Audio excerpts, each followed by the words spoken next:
Hello everybody, it's me George, and today I'm going to be talking to you about a particular spirit around the northwest area.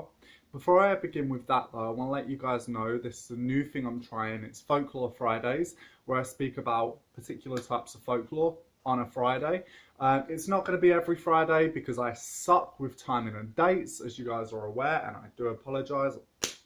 Need to sort that out, but anywho. I'm going to be covering folklore mainly from around the Lancashire area because that's where I'm from, the northwest, around that area, and that's the landscape in which I work with, so it makes sense to talk about folklore from that area. I'm not going to just restrict myself to there though. I'll go around different areas around the British Isles, and the folklore will be centred around the British Isles. Now, beginning with this video, I'm today going to be talking about a spirit known as Jenny Greenteeth. So I have my notes here, and who is she? Who is Jenny Greenteeth? So Jenny Greenteeth is the British spirit of ponds, but she can also be found in other bodies of water such as rivers, lakes, quays, quarries, simultaneously as well. She's said to also lurk in the treetops at night where you can hear her moaning. Okay, there are particular areas where she is associated, so one being the northwest of England, Lancashire area, Shropshire, Cheshire, but she's not just tied to that area. There are also sightings of her in Birmingham, and she's said to appear all over the British Isles, but in different guises. So she has many different names, such as Peg Powler, Grindelow, Peg Now, Peg O Now, Wicked Jenny, and Guinea Greenteeth, or Ginny Greenteeth. So it's said that her name comes from pondweed or duckweed, which it can form a large mat surface around bodies of water, particularly ponds, and it can basically cover anything that falls into it like a blanket. So it's quite dangerous, okay? And it's also said, well, in certain areas, Jenny Greenteeth is another name for duckweed and for pondweed. And it's said that duckweed and pondweed is said to be her hair, and she's said to be green all over, think more like pond algae, and she's said to have 40 different shades of green on her teeth. For anyone who's watching who isn't in the UK, you know, the stereotype of British people having bad teeth, she's definitely living up to it, isn't she? But she is also said to have long limbs and long fingers as well. And she's said to be a witch or a woman or an old woman. And she is said to drag children and drag elderly into the pond and eat them and take them. So pretty terrifying, pretty fucking scary. And what's interesting here, doing a little bit of research, is the boundary between folklore and the boundary between control, the element of control in regards to adults to children, is very, very interesting. So in Cheshire region, around Cheshire region, there's a saying that parents will often say to the kids, which is, Jenny will get you. Be careful or Jenny will get you. And you have to remember, taps in houses and flats are relatively a new thing. We didn't always have taps. We're lucky to be able to go and then running water comes out. People relied on quarries, people relied on rivers, people relied on bodies of water, whether it be for drinking, whether it be for washing, things like that.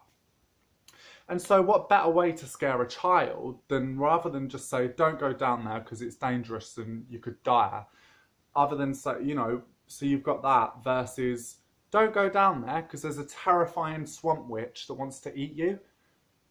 Makes sense that the kid's going to listen morely to the terrifying bog witch of doom trying to eat them.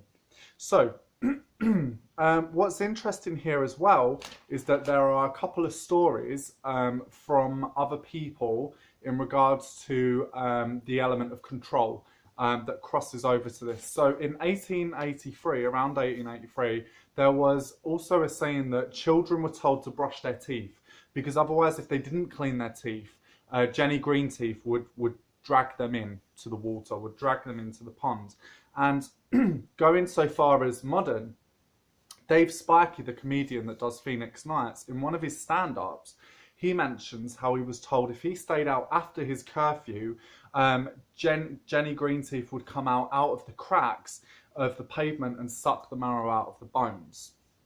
So there's this interesting crossover between folklore and then the element of control. And I find that really, really interesting. The next one as well is that Jenny Greenteeth also appears in various different parts of pop culture and literature as well. So for instance, in the film Legend with Tom Cruise, she appears in the form as Meg Mucklebones. And if you guys have ever seen that, you can watch the clip on YouTube. I'll put the clip down below. But it's quite scary. It's quite terrifying. So definitely take a look at that. In the Hellboy comics, in the Hellboy comics, she plays a villain. And in Terry Pratchett's, one of Terry Pratchett's books, The We Free Men, she is described by Miss Tick as a grade 1 prohibitory monster. And Terry Pratchett, I find, always has a really interesting view of witchcraft, the occult, spirits, and just human beings in general as well.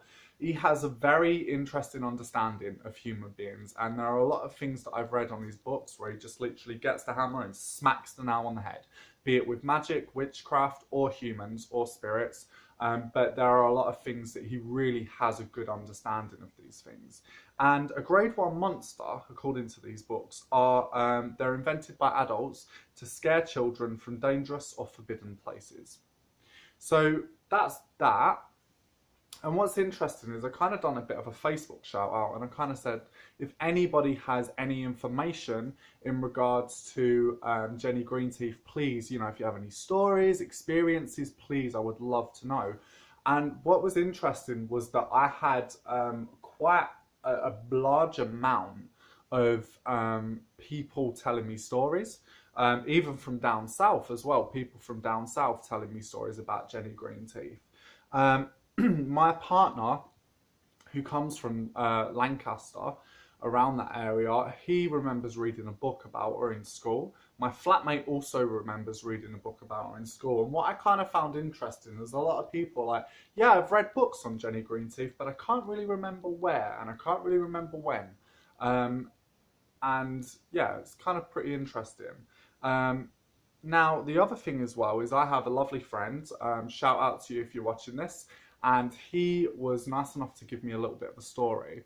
And his babysitter's mother, so it's my friend's babysitter's mother, proper folklore story, isn't it? Story of the folk. She was playing out when she was a child with a group of kids one day, and one of the kids had fallen into a river. And the kid started screaming and managed to get out of the river, and on him had 5 claw marks on his legs, where like a scratch mark. And his mother looked down in horror and saw a woman covered in green and screamed. So there's that. And I have a bit of a story as well. So thank you, by the way, Blair, for telling that story. It's awesome and slightly terrifying. But I have a bit of a story as well to tell. I went to Audley Edge, which is one of my favourite places in the world, and I love it. And I was walking through the woods one day, and there's a part off from Audley Edge where there is actually a pond. And what's interesting is that I was walking down, minding my own business in a bit of a meditative kind of headspace, really. And all of a sudden, it almost looked like animatronic. It looked a bit like a statue.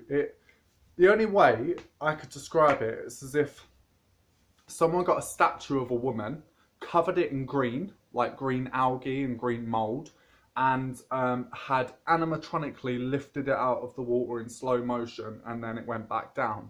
And this woman came out with her arms like that, and she came out and she had, she was all green, and she looked almost like a statue, and she just looked at me, and then she just went back down. But it looked animatronic. It was kind of weird. And I was like, what the fuck?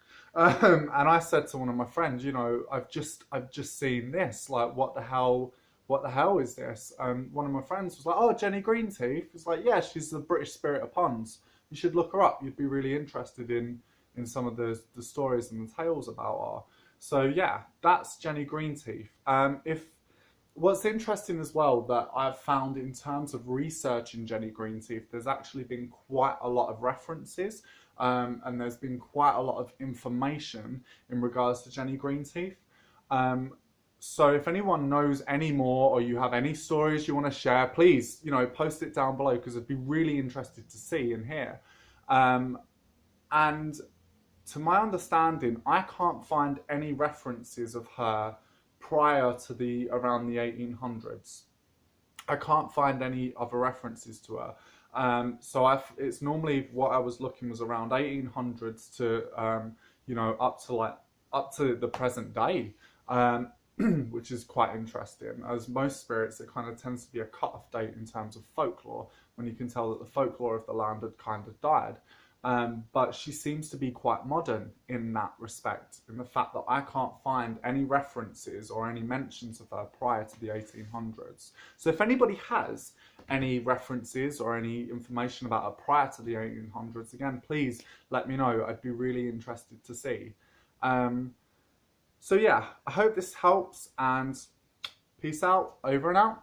Take care.